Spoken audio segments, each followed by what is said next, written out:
In this episode of Pop Culture Weekly, I talk with Erik Davis, Fandango editor, all about National Cinema Day. Let's go!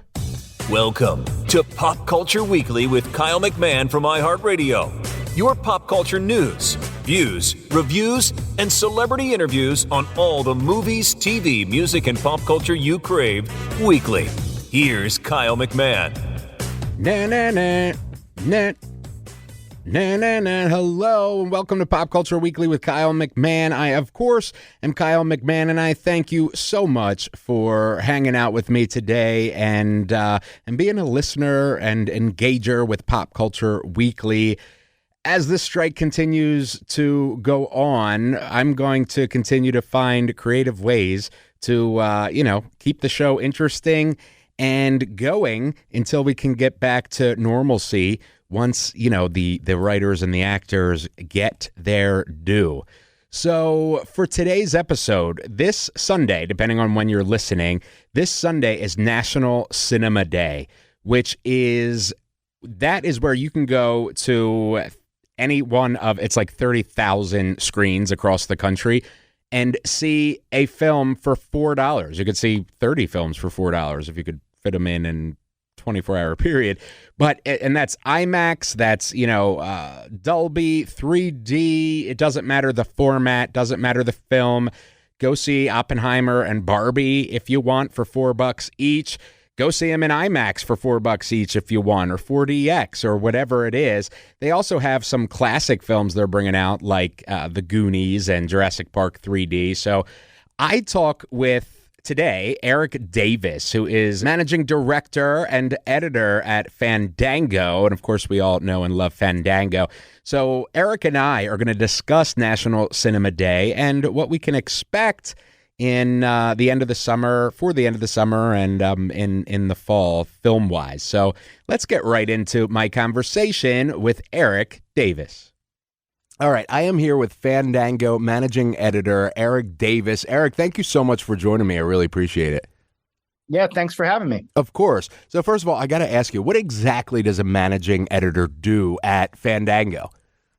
Yeah, I do everything, I mean, I have to see like all the movies, which is probably the best part of my job. Yeah. And I get to watch them. I talk about them with folks like you. But then I do a bunch behind the scenes too. I help run our social media accounts. I help set up our celebrity interviews. I do some of the interviews myself. So, kind of to compare it to like baseball, if you're a sports fan, I'm like a utility player. So like whatever position you need me in, I'm ready to go. Put me in the game, coach. I love that. And how did you get into that? It's like a dream job. Way back in the day, when as people started writing about movies online, I started writing about movies online, and then I connected with the folks at Fandango, who at that time they were just kind of selling movie tickets, but they were looking to do more and to talk about movies, talk about movie news. And so I connected with them and then I started, going on the radio and going on TV, and I just kept doing it. I grew up in the movie theater. I was not one of the coolest kids on the block, and I was not invited to all the house parties. And so I had a couple of buddies, and every weekend we would just go to the movies. And as I kind of got older, I realized that, this is my calling, to talk about movies and let people know what's coming out and what they should go see and what I like. And so I very much do what I feel like I was put on this planet to do. I love that. And I always tell people when they ask about what I do, I'm like, because as I'm sure that, we work all kinds of crazy hours. You can't even log the hours that we put into this stuff, right? But it doesn't feel like work, It's like, It's like something. I'm like, I get paid for this, like, you know what I mean? Like, I have to like kind of stop myself and be like, wait a second, like, I get paid to do something that I love to do, that I've grown up, as you said, grown up in front of a movie screen, like, and I get paid to talk with, my favorite artists and go and watch these movies. I mean, it's just awesome. So I love that for you. Yeah, exactly. And even when I'm at a film festival sometimes, and I'm about to go to the Toronto Film Festival in a couple of weeks, I'll watch 4 or 5 movies in a day, and I'll get to like, halfway through that 4th movie and people will be like, you're crazy. And I'm tired. And I'm like, but you know what? I'm still here doing like my dream job, and I'm watching movies for the day, and so, yeah, it's really great. And I even on the worst days, I always try to stop and recognize, hey man, this is what you're doing. And you should be happy and proud. I love that. So we have some cool stuff to talk about. National Cinema Day. Tell me about that. Yeah, I mean, it's huge. It's something that I think really took off last year. And it's basically a day at the movies for a ridiculously discounted rate. You're looking at $4 for tickets for any movie that's in theaters. And that's like IMAX and stuff too, right? That is, yeah. So, I mean, if you're somebody who hasn't seen, say, Christopher Nolan's Oppenheimer in IMAX, and you are kind of waiting on it, you can go see that for $4. If you are a family of 4 who haven't gone to the movies in a while, but you're seeing that Teenage Mutant Ninja Turtles movie or the Spider-Verse movie or, Haunted Mansion, you can take your family for $20 to go to the movies. And so I think it's just a really great day to celebrate film, and more so than last year, because this day did happen last year, but there wasn't a lot of films. There weren't a lot of options. This year, there's a ton of options. I mean, you're looking at most of the movies that came out this summer. Super Mario Brothers, which is the highest grossing film of the year, is returning into theaters. So there's really a lot of options for people to go see, and everything's $4. You want to go see a movie in 4DX? There's a new Gran Turismo movie coming out. You want to go see that in 4DX and get water splashed on you? You could do that for $4. And so yeah, it's a great opportunity for people to take advantage of going to see the movies and going to see movies in a premium format that maybe they're not used to seeing them in. Yeah, I really love that aspect. I mean, I love the whole idea of it, but I really love the premium format aspect of it. Believe it or not, I went to my first 4DX movie, and it was Avatar: Way of Water. And as many movies as I've seen over the years, except for like going to like Disney or Universal or something, I'd never been in a 4DX theater for a film. It's a ride. It's like a theme park in a movie theater. It's so cool. Yeah, it's just really a unique experience that I think a lot of people don't get to have. And I think a lot of people kind of maybe pass on 4DX because they're like, I don't know what that is or exactly how to kind of interact with it. But yeah, I do think it's an experience that's well worth seeing, especially on a film like Avatar or a film like Gran Turismo, which is like this visceral racing film. Even Blue Beetle, which is out in theaters now as well, big DC movie. So, those big action movies, the stuff that's just really loud and has a lot of crazy sequences in it, those are the best to go see in a 4DX. I would say take advantage if there is a theater near you. Especially, and if you're on the fence, I mean, for National Cinema Day, $4 to go see any movie is insane, let alone a 4DX movie. I mean, wow, that's awesome. Yeah, and you're looking at 30,000 screens, 3,000 participating locations. We did a survey with 2,000 ticket buyers for Fandango and asked them about National Cinema Day.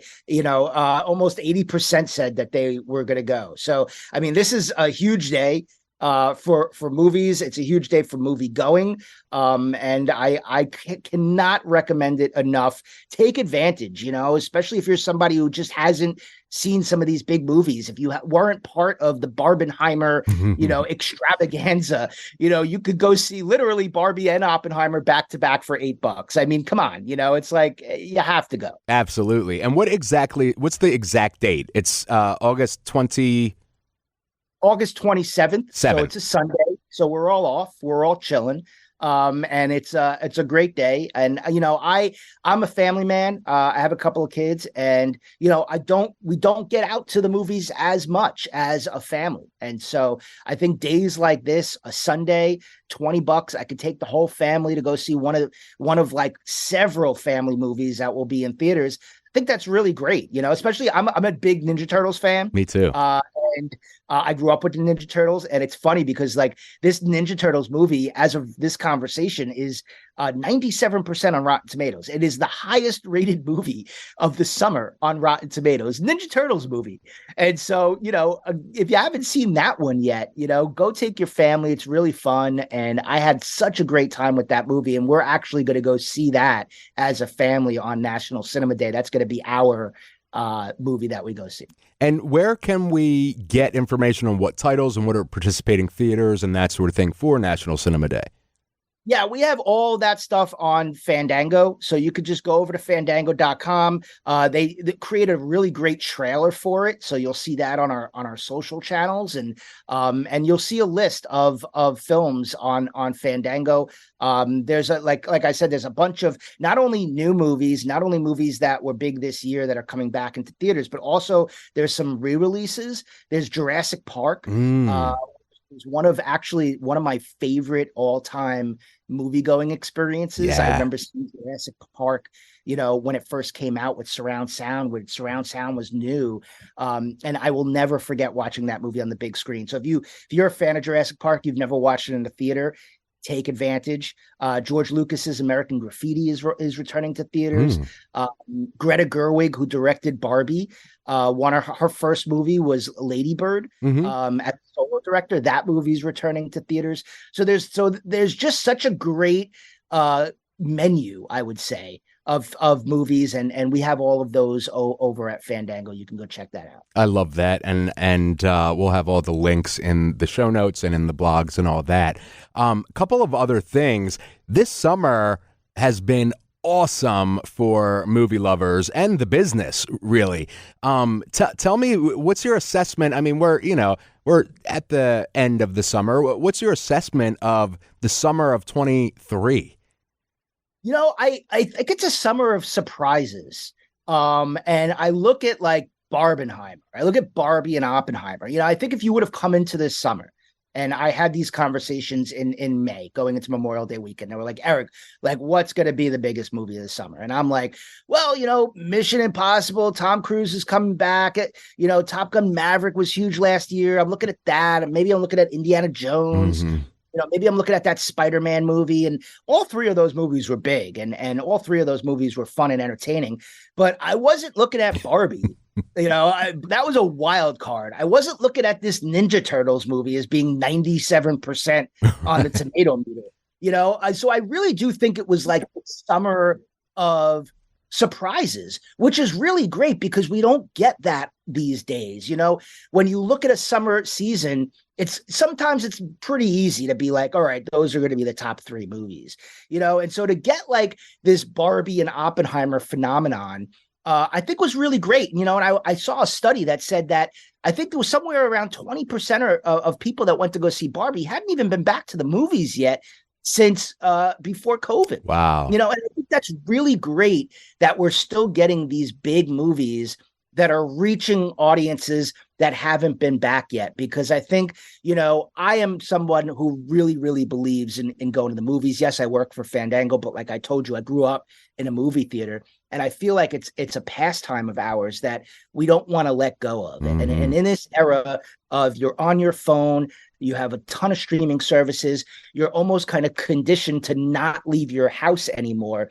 I feel like going to the movies is something that, even if we take it for granted in some respects, it's still very valuable to us in our lives. And I think a lot of people are probably going to see Barbie and Oppenheimer, and they're realizing, hey, like, I remember going to the movies, I miss it, and I'm going to go more often. And so I think if there's a big story of the summer, yes, I think animation, I think Spider-Verse and Teenage Mutant Ninja Turtles were really great, as was Pixar's Elemental. So animation had a big summer, but also Barbie sort of reminding us of like just how much fun it is to go to the movies. Yeah. I think it was a really great story. Yeah, I obviously I'm a huge movie buff. I'm a huge home theater buff as well.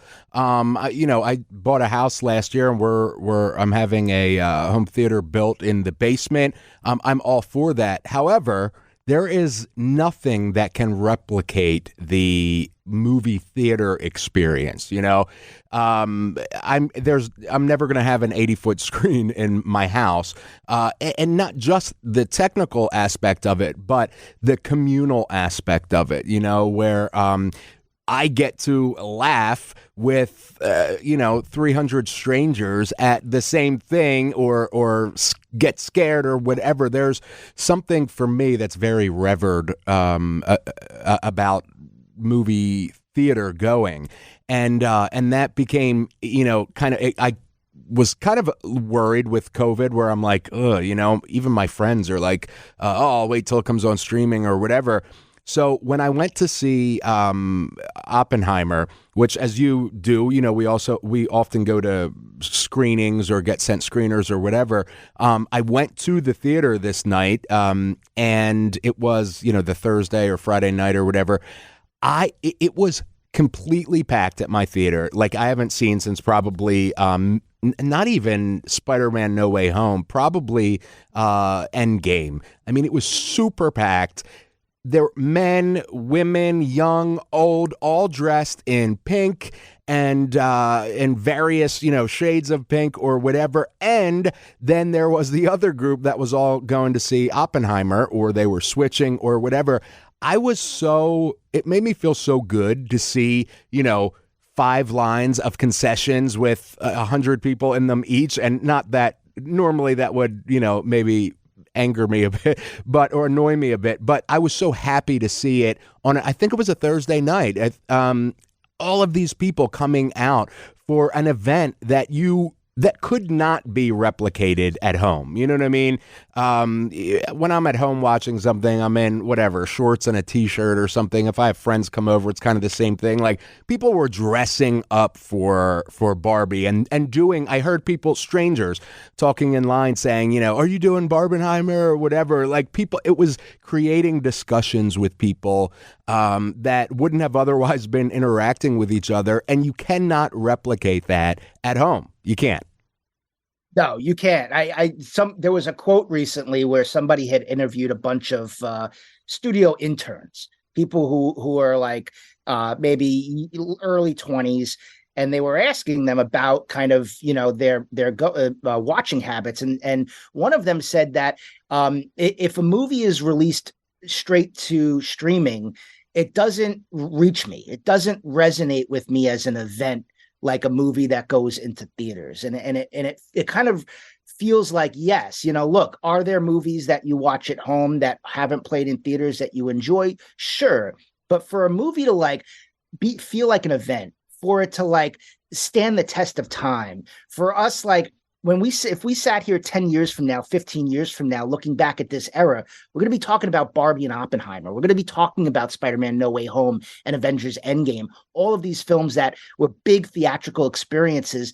And yeah, we're going to go watch them again at home and enjoy them, but the first time you watch a big film, to watch it in a movie theater surrounded by people, and that story that you just told about going to see Oppenheimer, that's going to be something that sticks with you for a long time. And when somebody years from now is like, tell me your most memorable movie going experiences, I guarantee you're going to be like, you know what? When I went to go see Oppenheimer, like that, there was just such a vibe there between these two movies and everybody dressed up. Like, that's one of my most memorable. And so, yeah, I think it's really great. And I hope that more people, if you haven't been out to the movies, I hope you're taking advantage. And if you haven't yet, then hey, $4, August 27th. Yeah. Get out there and have a good time, because that's going to be a day where a lot of people are at the movies and a lot of people are having a good time. So I would go enjoy it. I'm looking forward to it. Finally, September, there's some pretty exciting releases coming out. What are your thoughts on September releases? Well, I kind of get into the fall is a really interesting time, because fall we see more horror movies. So which I'm a huge horror buff, by the way. There's a great one too. Speaking of Cinema Day, there's a movie called Talk to Me. That's also one of the highest rated on Rotten Tomatoes. They just announced a sequel to it. That's going to be available for Cinema Day. If you're awesome! A horror fan. That's such an incredible movie. It's awesome. Yeah. So that one is out there now that you can go see. There's a sequel to The Nun that's coming out in early September. Labor Day sees Denzel Washington return in the Equalizer 3. I was just talking on the radio to somebody about that series. I think it's kind of flown under the radar, the Equalizer movies. But if you like cool crime thrillers, Denzel Washington just amplifies these movies to another level. This is the third one. It's the final one of the trilogy. So that's kind of coming out on Labor Day. You have The Nun. You have some other kind of horror movies that are mixed in there. There's a really cool looking original sci-fi film called The Creator from the director of Rogue One, Star Wars story, Gareth Edwards. Yeah. The first Godzilla movie. So he's that movie looks really, really cool. Another film that works AI into its narrative and the future of AI. We're seeing a lot of film, Mission Impossible, Dead Reckoning Part 1 being one of them. AI is going to be a theme in movies. Get ready for it in the near future. And so, yeah, that movie's coming out as well. And there's a film called Dumb Money that I would put on everybody's radar. It kind of reminds me of like a cross between The Social Network and The Big Short. And it's about the GameStop stock. Yeah. You remember that? Yeah. Like people at home kind of driving up that stock and making the industry nuts. It's a really funny movie. Pete Davidson, Seth Rogen, like there's a ton of people in it. And so that is also arriving in September too. Awesome. Erik, thank you so much for speaking with me. Please come back and let's talk again. I could talk to you all day as a fellow film buff. Yeah, man, anytime. And enjoy National Cinema Day. Yes, absolutely. Sunday, August 27th, National Cinema Day. And all the info is at fandango.com. Erik Davis. Love speaking with him. Such a knowledgeable guy. Obviously been in the business a while, and he's with Fandango. How can you not love Fandango? So I hope that you go and enjoy National Cinema Day Sunday. If you are listening to this after National Cinema Day 2023, I hope that you went and enjoyed National Cinema Day. You can take you and all your friends for $4 each to, 3D, 4DX, IMAX, whatever it is. It's an awesome opportunity. I'll let you know about all the films that I go and see on National Cinema Day. And, keep in touch with me. Social. I'm on Threads now, which I have been horrible about posting, but I'll get back on that at KMac Music there, at KMac Music on Insta, and Kyle McMahon everywhere else. So find me. Let's talk pop culture. I love you. I'll see you next week. We out. Thank you for listening to Pop Culture Weekly. Hear all the latest at popcultureweekly.com.